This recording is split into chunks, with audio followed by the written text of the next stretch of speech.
It's the weekly Energy FC update. I'm Jenny Carlson here with the coach, Jimmy Nielsen. We haven't sat in these two seats for a while, Coach. Been a while. But you guys have been out playing, and let's rewind a second before we look ahead to two big matches on the docket for your guys coming up.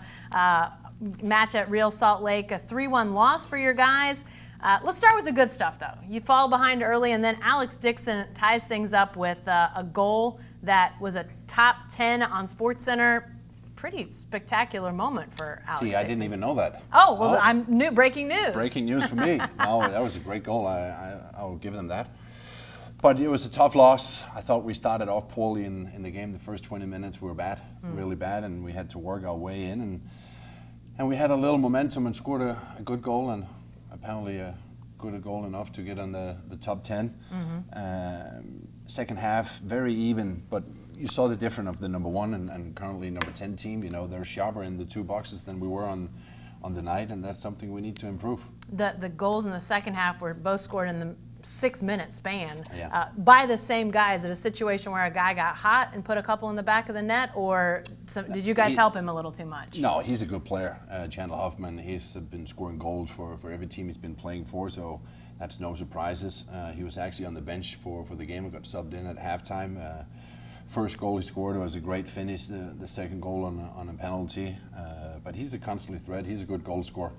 There's no surprises in what he's doing, but as I said before, I think you saw the difference in second half of a team with a lot of confidence and a lot of momentum.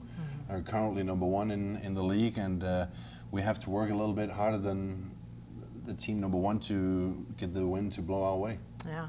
Well, now you get a chance to get back in the winning column at home with a huge match on Saturday night. This is 7:30 start at Taft Stadium against your in-state rival. You guys call it the Black Gold Derby, spelled Derby.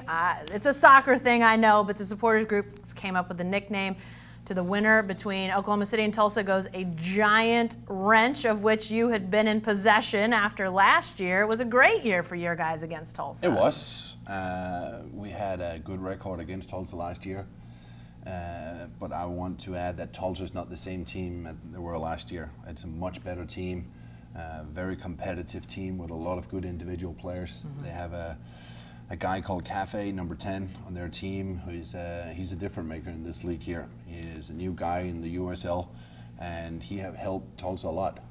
He's not the only thing you have to watch out for, but he has been really, really good for Tulsa. Yeah, an improved team for sure, but you mentioned that last year. I mean, you guys will meet 3 times this year, 2 here in Oklahoma City. Last year it was 4. You guys were perfect against them, didn't allow any goals. What's the key to having, maybe not to that level of dominance because they've improved, but what's the key to having dominance beating these guys again this year? Well, tomorrow we got to compete better than we did Wednesday night. I thought we did okay, but okay is not good enough to beat the number 1 team. Tomorrow, okay will not be good enough either. You know, we got to get out there and battle hard. And what I thought we were missing a little bit in Salt Lake were the winning attitude. We were there, but we're not really there. We got to go out there and give everything and compete for every inch on the field, compete for every little roll on the ball. That's going to be a big key for us tomorrow. Can we do that? We've proven we can play with anyone and we can beat anyone. Does the rivalry aspect of it increase the chances that your guys do those sorts of things? It's done earlier. In the past, I think it's been some fun, intense, and very competitive games. I know we beat them 4 times last year, but it was still some close, intense games we had against Tulsa.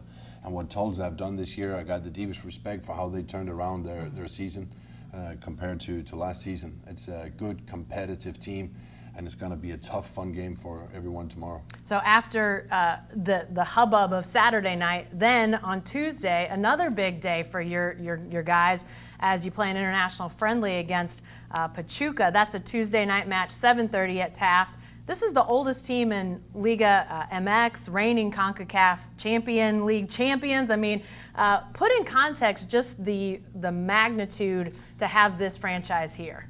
No, it's a big deal. You know, it's a world-class team we're bringing in again, like last year when we had Chivas in. It was a fun game. It was a lot of action in the stands as well. Yeah.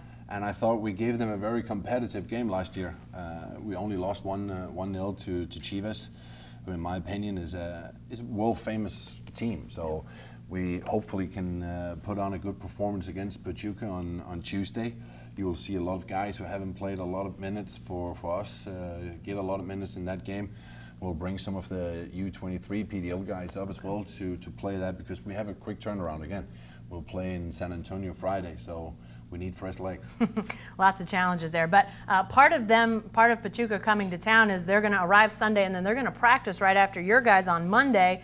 Timing right now is you'll practice at 9. They'll practice starting somewhere around 10:45 there at Taft, and then they're going to sign autographs. Then they're also going to have that CONCACAF trophy out on tour Monday afternoon from 4 to 6 at the Supermercado Morelos at Southwest 59th and Santa Fe. I mean, if you're a fan of Pachuca, this is a gold mine if you live in Oklahoma Absolutely. City. Well, we saw it last year Yeah. with Chivas. A lot of people showed up for their practices.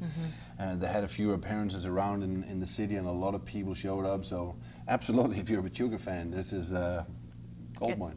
Yeah. And by the way, if people have a ticket or they want a ticket, that open practice, you need to bring it with you. That'll get you in the gate and then get you in the gate again for the game, obviously. But those practices on Monday, you'll need a ticket. You can buy them there at the gate if you want, but you got to have a ticket to get into that.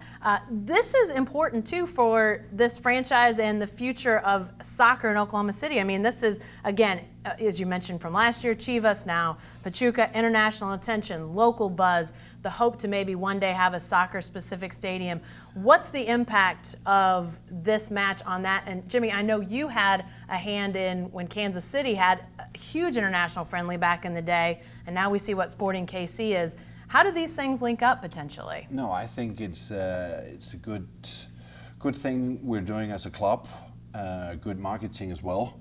And I think it's a little giving back to the supporter group and all the fans we have in Oklahoma City, to bring in such a big team, and the people can see a little international quality at Taft Stadium. And if you're a big fan of Pachuca or Chivas or whoever we'll bring in the future, I think it's a little give back to the supporter groups as well. And you, as I mentioned, back in Kansas City, back in your playing days, had a hand in maybe helping to elevate that franchise to MLS status. We did. You know, we're still the Kansas City Wizards before they changed to Sporting Kansas City.